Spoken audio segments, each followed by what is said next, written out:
জাহান্নামে ছাগল যাবে? কোনো পশু পাখি কোনো প্রাণী জাহান্নামে যাবে না, মানুষই তো যাবে।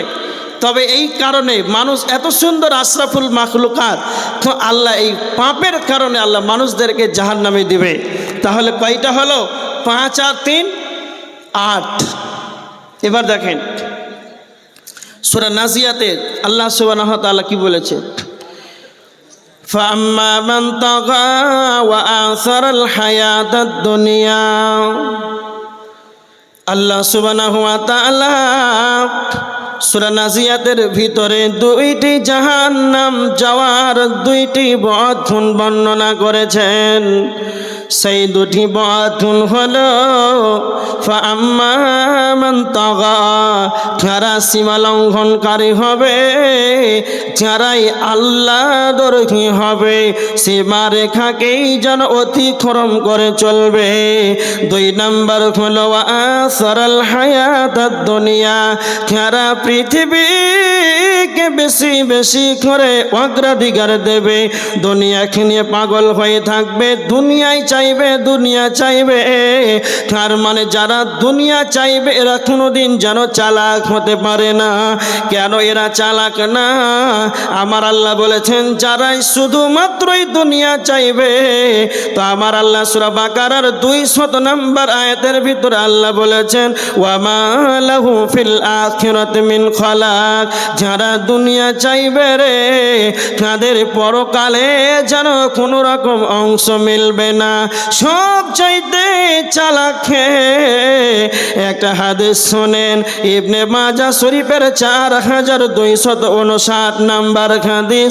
আল্লাহর নবীর কাছে আনসারীদের এক ব্যক্তি নবীজিকে এসে বলছেন, আল্লাহর নবী আপনি বলেন সব চাইতে উত্তম চালাককে, সব চাইতে বুদ্ধিমান মুমিনকে। আল্লাহর নবী তখন তার প্রশ্নের জবাবে বললেন আকসারুহুম লিল মাউতি যিকরা, যেই ব্যক্তি বেশি করে মরণকে স্মরণ করবে, যেই ব্যক্তি বেশি বেশি বেশি করে মওতকে যেন স্মরণ করবে, সেই ব্যক্তি হলো সব চাইতে চালাক। আর দুর্ভাগ্যবান ব্যক্তিকে না তো যারা শুধুমাত্রই দুনিয়া চাইবে। একটা কথা মনে রাখেন, সব চাইতে চালাক সেই ব্যক্তি হবে।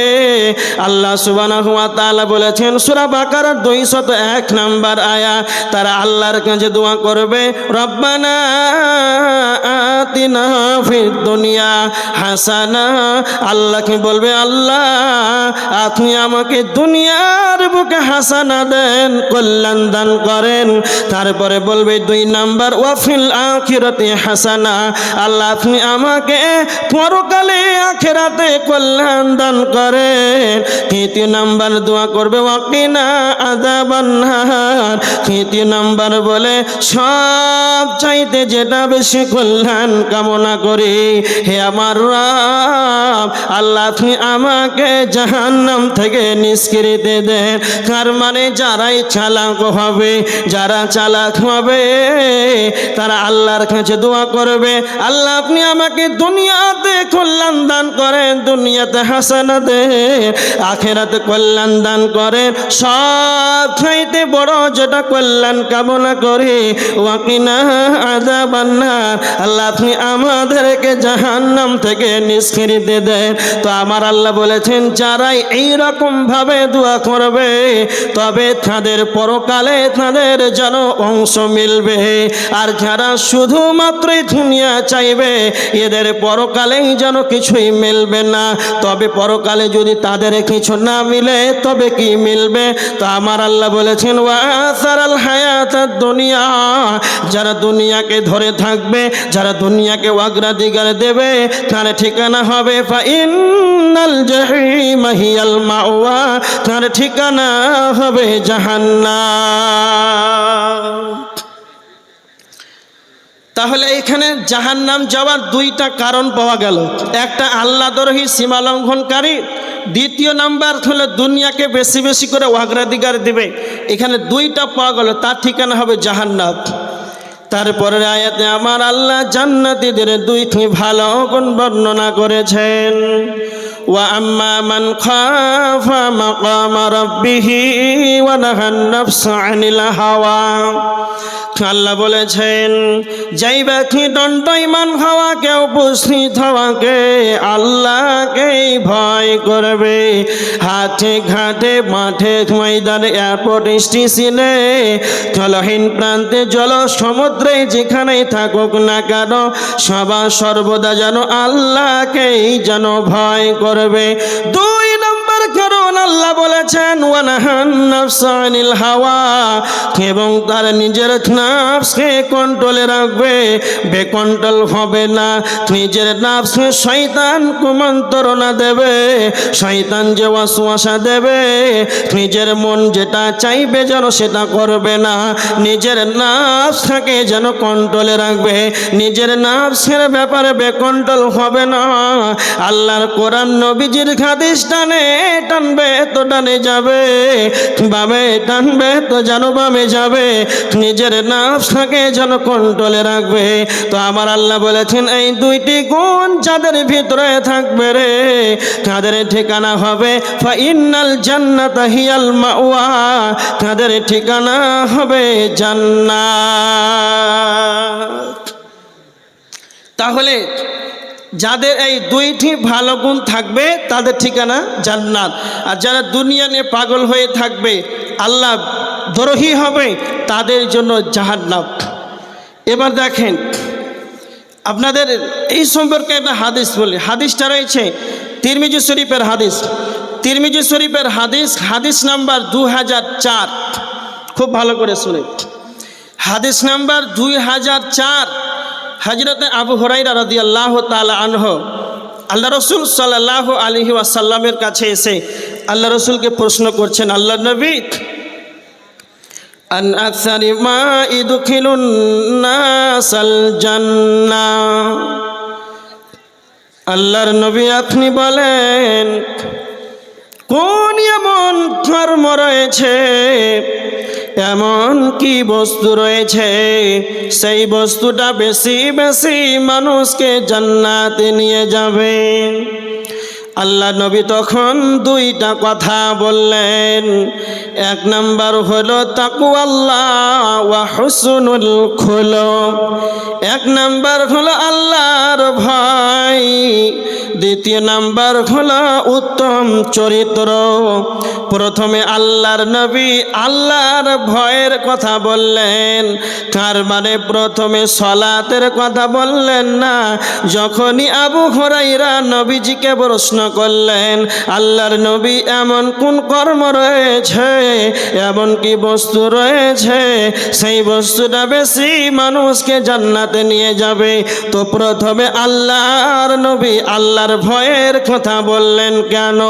আল্লাহর ভয় এমন একটা বস্তু যেটা আমার আপনার ভিতরে যদি থেকে যায় তাহলে আপনি মাঠে থাকবেন, ময়দানে থাকবেন, সমুদ্রের ভিতরে থাকবেন, জলহীন প্রান্তে থাকবেন, যে কোনো প্রান্তে থাকেন না কেন, যদি কালে আপনার আল্লাহর ভয় থাকে তাহলে আপনার দ্বারাতে যতগুলো গুনাহের কাজ আছে সমস্ত পাপাচার কাজকে আপনি লাথ দিয়ে চলে আসতে পারবেন, যদি এখানে আপনার ভিতরে আল্লাহর ভয়টা থাকে।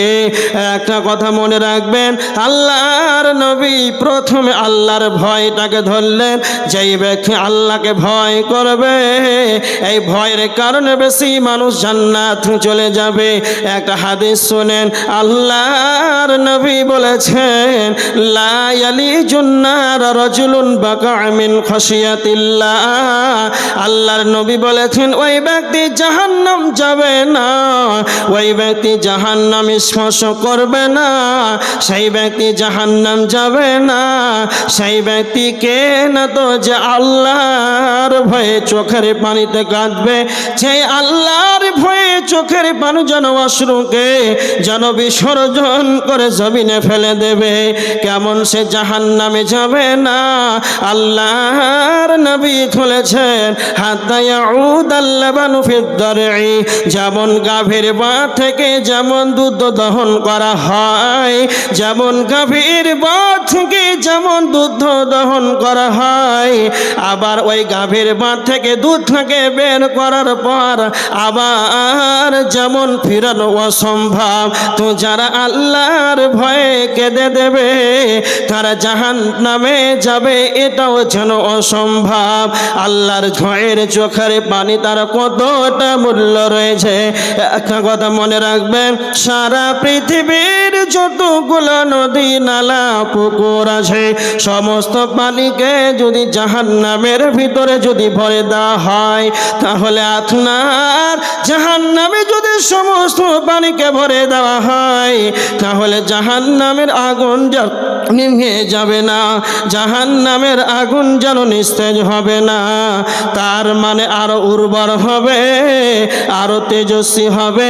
কিন্তু কেউ যদি 2 ফোঁটা চোখের পানিতে দাড়ি ভিজিয়ে ফেলে দিতে পারে আল্লাহর ভয়ে, তবে আল্লাহ তার 2 ফোঁটা আল্লাহর ভয়ে এই 2 ফোঁটা চোখের পানিতে আল্লাহ তার জন্য জাহান্নামকে হারাম করে দেবে।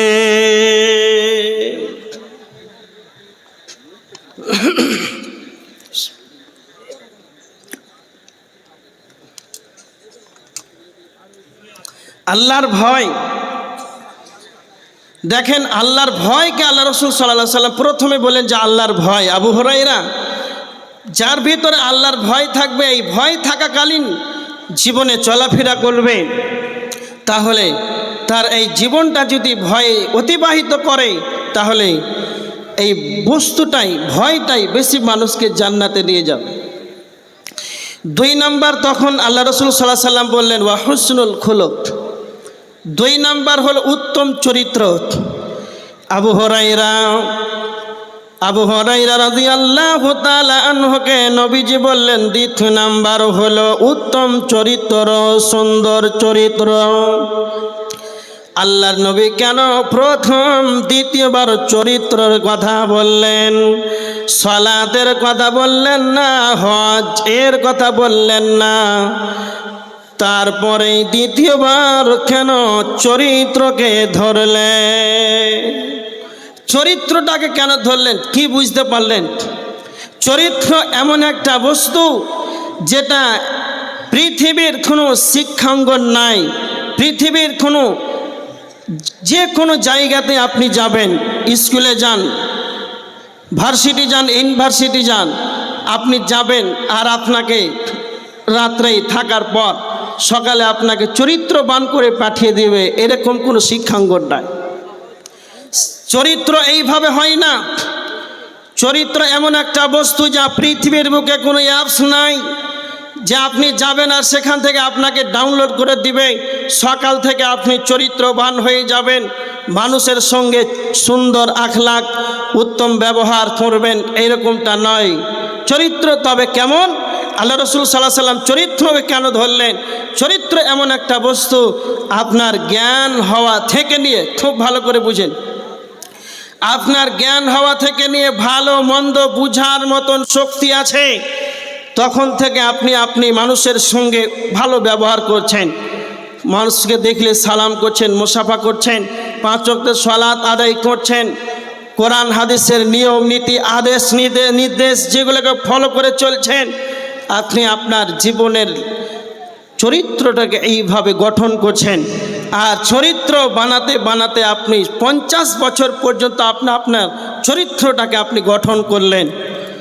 এমন এক ঘটনা ঘটে গেল যা আপনি 50-60 বছরের মাথায় একটা মেয়েকে নিয়ে আপনি জেনার ফাঁদে ফেঁসে গেলেন।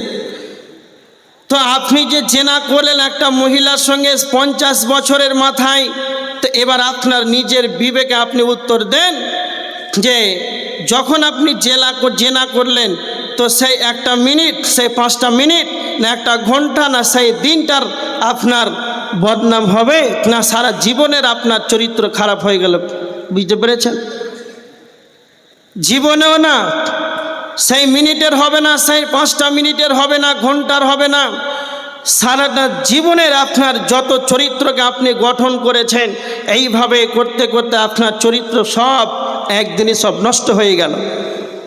এই জন্য চরিত্রকে আল্লাহ রাসূল সাল্লাল্লাহু আলাইহি সাল্লাম 2 নম্বরে ধরলেন যে চরিত্র ভালো করো। একটা হাদিস রয়েছে তিরমিজি শরীফের হাদিস, 2002 নম্বর হাদিস, তিরমিজির হাদিস।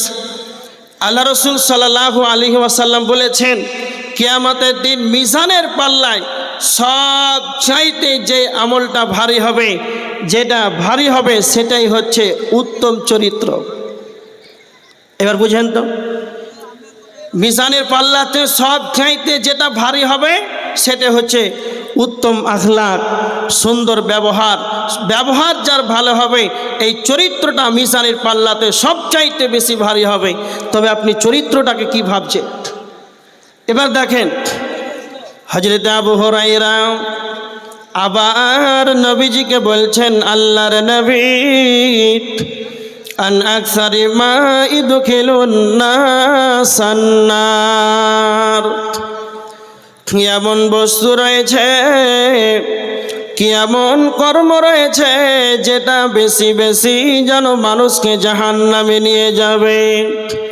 আল্লাহর নবী তখন আবার 2টা কথা বললেন। 1 নাম্বার বললেন আল ফাহমু ওয়াল ফার, 1 নাম্বার হলো মুখমণ্ডল, 2 নাম্বার হলো লজ্জাস্থান। এই মুখমণ্ডলের কারণে, লজ্জাস্থানের কারণে বেশি মানুষ জাহান্নামে চলে যাবে। তবে আমার আল্লাহ জবান দিয়েছেন, কথা বলার ক্ষমতা দিয়েছেন, আল্লাহ আমাদেরকে কথা বলার ক্ষমতা দিয়েছেন।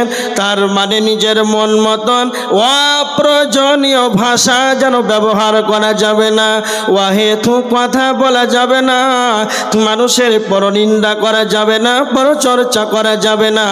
কেন কেন আল্লাহ সুবহানাহু ওয়া তাআলা সূরা কাফ এর 17-18 নম্বর আয়াতের ভিতরে আল্লাহ বলেছেন, ইয ইয়াতালাক্কাল মুতালাক্কিয়ানি আনিল ইয়ামিনি ওয়া আনিশ শিমালি কাঈদ মা ইয়ালফিযু মিন কাওলিন ইল্লা লাদাইহি রাকীবুন আতীদ। আল্লাহ সুবহানাহু ওয়া তাআলা প্রত্যেকের 2 জন করে ফেরেশতা নিয়োজিত রেখেছেন, ডানে এবং বামে 2 জন ফেরেশতা নিয়োজিত রেখেছেন। মা ইয়ালফিযু মিন কাওলিন ইল্লা লাদাইহি রাকীবুন আতীদ। আপনি মুখ দিয়ে যা কিছু উচ্চারণ করবেন, আপনি মুখ থেকে যা কিছু বলবেন, এই সমস্ত কিছু লিপিবদ্ধ হয়। তার জন্য কিয়ামতের ময়দানে আপনি যা কথা বলবেন প্রত্যেকটা কথার তা জবাব দিতে হবে। অপ্রয়োজনীয় কথা বলা যাবে না, অশ্লীল কথা বলা যাবে না। কারণ একটা হাদিস রয়েছে তিরমিজি শরীফের হাদিস, আল্লাহ সুবহানাহু ওয়া তাআলা তার প্রতি রাগান্বিত হন যেই ব্যক্তি অশ্লীল কথা বলে, যার মুখে নোংরা নোংরা কথা বের হয়, তার প্রতি আল্লাহ যেন রাগান্বিত হয়ে যান। এবার দেখেন আমার দিকে, তার মানে বেশি মানুষ মুখের কারণে জাহান্নামে চলে যাবে। তিরমিজি শরীফের হাদিস, আল্লাহর নবী বলেছেন, মান কানা ইউমিনু বিল্লাহি ওয়াল ইয়াউমিল আখির, যদি তোমাদের আল্লাহর প্রতি যদি ঈমান থাকে, আখিরাতের প্রতি যদি ঈমান থাকে, ফালিয়াকুল খায়রান, তবে তোমরা ভালো ভালো ভালো কথা বলো, সুন্দর কথা বলো, নচেত প্রয়োজন নাই, অপ্রয়োজনীয় কথা বলতে হবে না। খাউলিয়াসমু, তোমরা চুপ থেকে যাও, চুপ থেকে যাও। প্রয়োজন আছে যারাই চালাক হবে তারা প্রয়োজন মাফিক যেন কথা বলবে। যারা চালাক হবে, যারা ভদ্র হবে, এরা কম কথা বলবে, বেশি বেশি অপ্রয়োজনীয় অশ্লীল অহেতুক কথা বলবে না। কেন? মানুষ এই মুখের কারণে মানুষ জাহান্নামে চলে যাবে। আল্লাহ রাসূল সাল্লাল্লাহু আলাইহি ওয়াসাল্লাম বলেছেন, প্রয়োজন আছে ভালো ভালো কথা বলো, নচেত চুপ থাকো, দরকার নাই।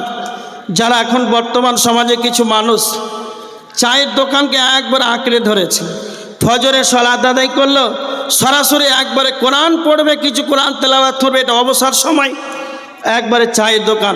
সকাল 6টার সময় 1 কাপ চা খাওয়া হলো, ফিরে আসছে বাড়িতে 9টার সময়, 3 ঘন্টায় 1 কাপ চাই চলে গেল।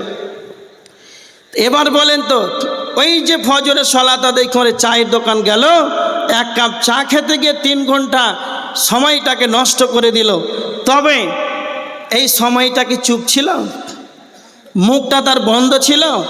চায়ের দোকানে প্রধান বক্তা একবারে 6টা থেকে শুরু হয়েছে, 9টা পর্যন্ত তো শেষ হয় না, আবার মাগরিবে চালাবে।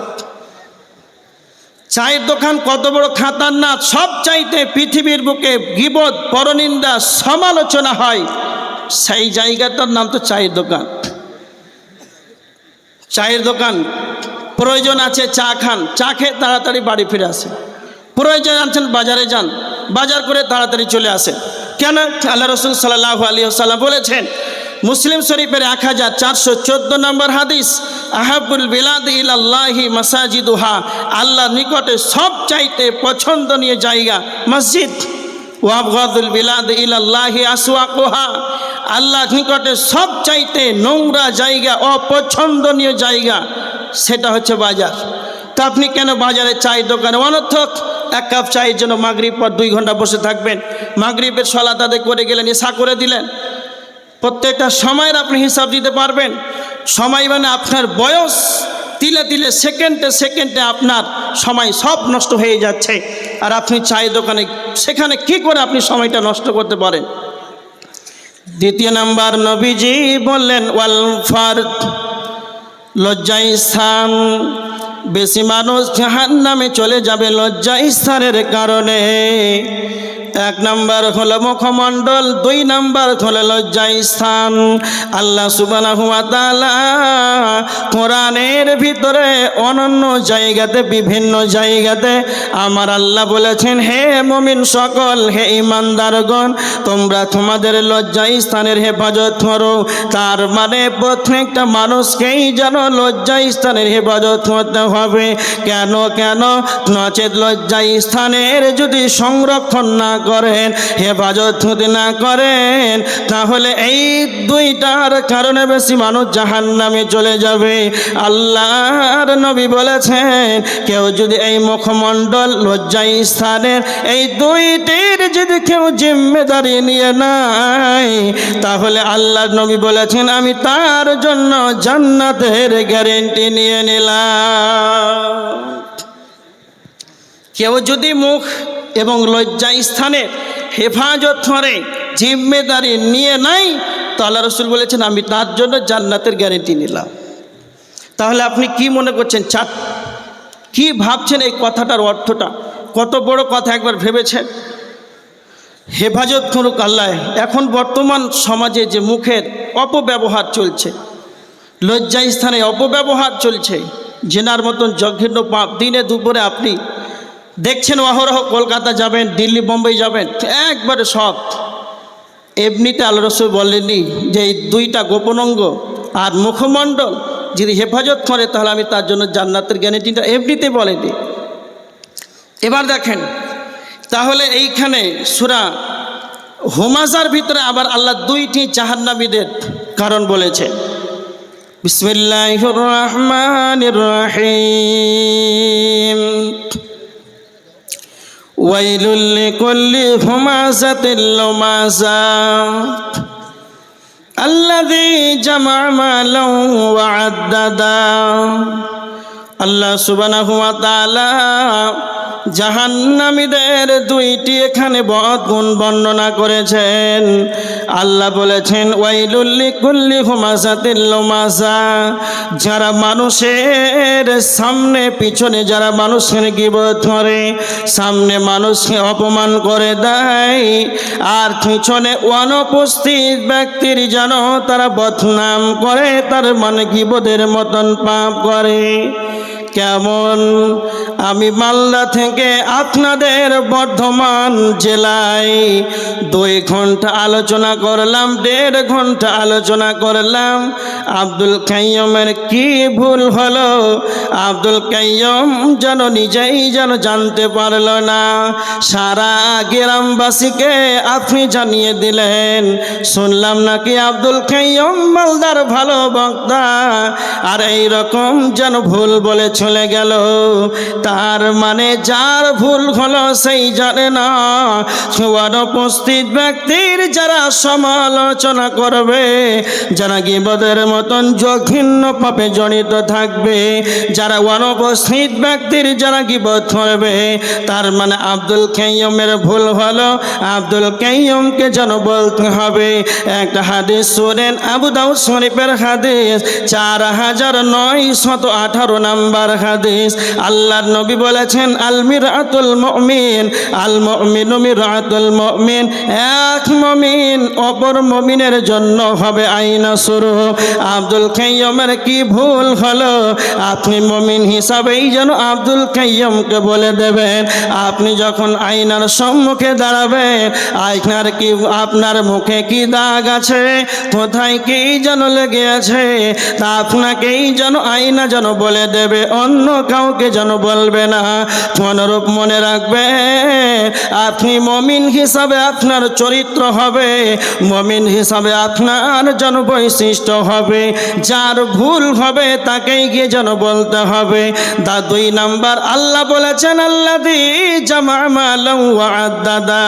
2 নাম্বার হলো যারা মালকে জমা করে করে করে গুনে গুনে রাখে, যারা মালকে জমা করে করে সাজিয়ে রাখে, আর সে মনে মনে ভাবে ইয়াহসাবু আন্না মালাহু আখলাদা, মাল আমার চিরকালের সঙ্গে হবে, মাল আমার চিরকালের সাথী হবে।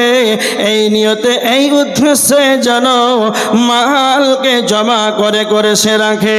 তুমি কি তোমার বিবেকে কি কোনোদিন ভাবো নাই একদিন এই মাল ছিল তোমার দাদার, তোমার দাদা মারা হয়ে গেল তোমার বাবার, যেই দিন তোমার বাবা মারা গেল তারপর তোমার হয়ে গেল, যেই দিন তুমি দুনিয়া ছেড়ে সাদা কাফন পরে চলে যাবে, সেই মালের মালিকানা সত্ত্বে তোমার ছেলের হাতে মালের হ্যান্ডেলটা চলে যাবে।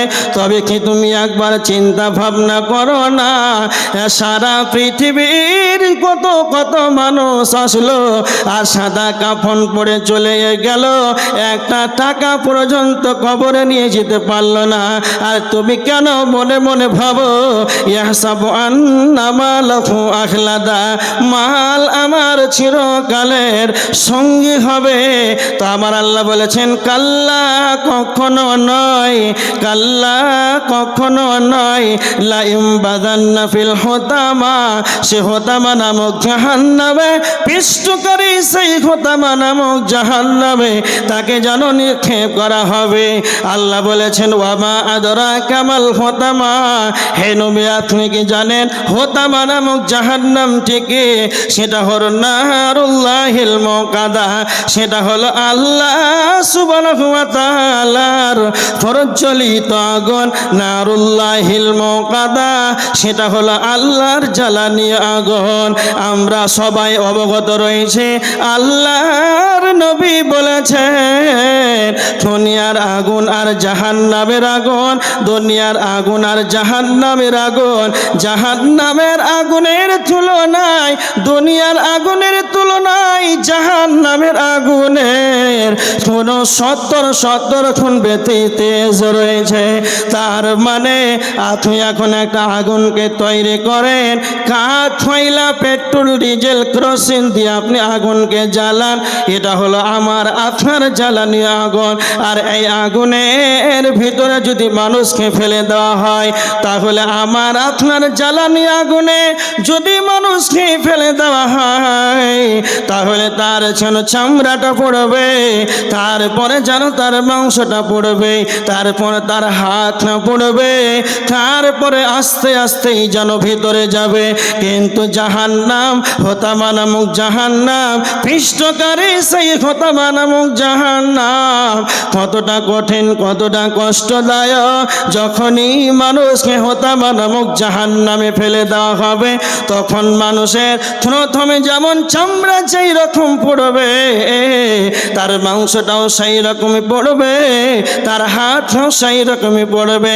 আমার আল্লাহ বলেছেন সূরা হুমাযার ভিতরে, আল্লাতী তাত্তালিউ আলাল আফিদা, যা হৃদয় পর্যন্ত গ্রাস করবে। চামড়া যেই রকমই পড়বে, তোমার হৃদয়টা সেই রকমই পড়বে, তোমার হৃদয় পর্যন্ত পৌঁছে যাবে, তোমার কলিজা পর্যন্ত পৌঁছে যাবে।